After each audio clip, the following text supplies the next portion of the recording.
वजीर आईटी व बल्दी नज़्म नस्क के तारक रामाराव ने कहा कि हम जदीद असलाहत लाते हुए खसारे में मुब्तला आरटीसी को मुनाफा बख्श शोबे में तब्दील कर रहे हैं। रियासती वजीर के तारक रामाराव ने जिले खम्मम टाउन में रियासती उजरा बिमला प्रशांत रेड्डी और पी अजय कुमार के हमरा 25 करोड़ रुपए की लागत से तामीर किए गए जदीद आरटीसी बस स्टैंड का इफ्तिताह अंजाम देने के बाद मुनाक़िदा तकरीब से खिताब करते हुए ये बात कही। उन्होंने कहा कि तेलंगाना हुकूमत ने आरटीसी को तक़वियत पहुंचाते हुए कार्गो जैसी खिदमात को भी मुतारुफ करवाते हुए आरटीसी को मुनाफा बख्श शोबे में तब्दील किया है। केटीआर ने कहा कि आरटीसी मुलाजिमीन की फलाह व बहबूद के लिए तेलंगाना हुकूमत की जानिब से बेशुमार इक़दाम किए जा रहे हैं।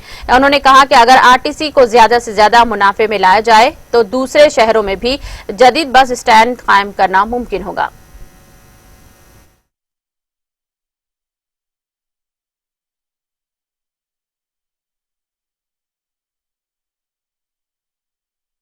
తెలంగాణ రాష్ట్రం ఏర్పడిన తర్వాత ఆర్టీసీని కూడా గౌరవ ముఖ్యమంత్రి గారు స్వయంగా బూనుకొని మంత్రి గారి నేతృత్వంలో ముఖ్యమంత్రి గారి మార్గదర్శకత్వంలో ఈ రోజు ఆర్టీసీని కూడా కొత్త రకమైన ఆలోచన చేసి ఒకవైపు ఉద్యోగులకు ఉద్యోగ భద్రత కల్పిస్తూ మరొక వైపు ఆర్టీసీని కూడా లాభాల బాటలో పడే విధంగా కార్గో సర్వీస్ లాంటి వినూత్నమైన ఆలోచనలు కూడా తీసుకొని ముందుకు పోతున్న విషయాన్ని కూడా నేను మీకు విజ్ఞప్తి చేస్తా ఉన్నాను। మిత్రులందరినీ కూడా నేను కోరేది ఒకటే, ఏ ప్రభుత్వమైనా ఏ ప్రజాప్రతినిధి అయినా మేము ఎప్పుడైనా కోరుకునేది ఒకటే। ఇప్పుడు ప్రశాంత్ రెడ్డి గారు మాట్లాడుతూ అజయ్ గారు ఏ రకంగా ప్రతి చిన్న అంశాన్ని సునిశ్చితంగా ఫాలో అప్ చేస్తూ ఎప్పటికప్పుడు సహచర మంత్రులు కానీ ముఖ్యమంత్రి గారి దగ్గరికి కానీ ప్రజల కోసం ఎంత తప్పిస్తా ఉంటారో ఇప్పటిదాకా వారు చాలా విడమర్చి వివరంగా చెప్పారు।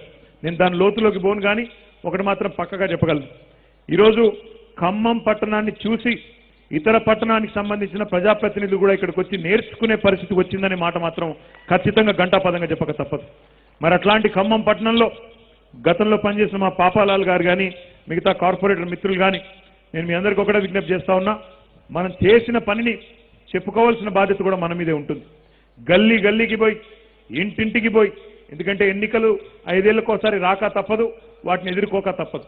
కానీ ఆ ఎన్నికలు వచ్చినప్పుడు ప్రజలకు మనం చేసిన సేవ, ప్రజలకు మనం చేసిన కల్పించిన సదుపాయాలు మౌలిక వసతులు విడమర్చి చెప్పుకోవాల్సిన బాధ్యత మన మీద ఉంది।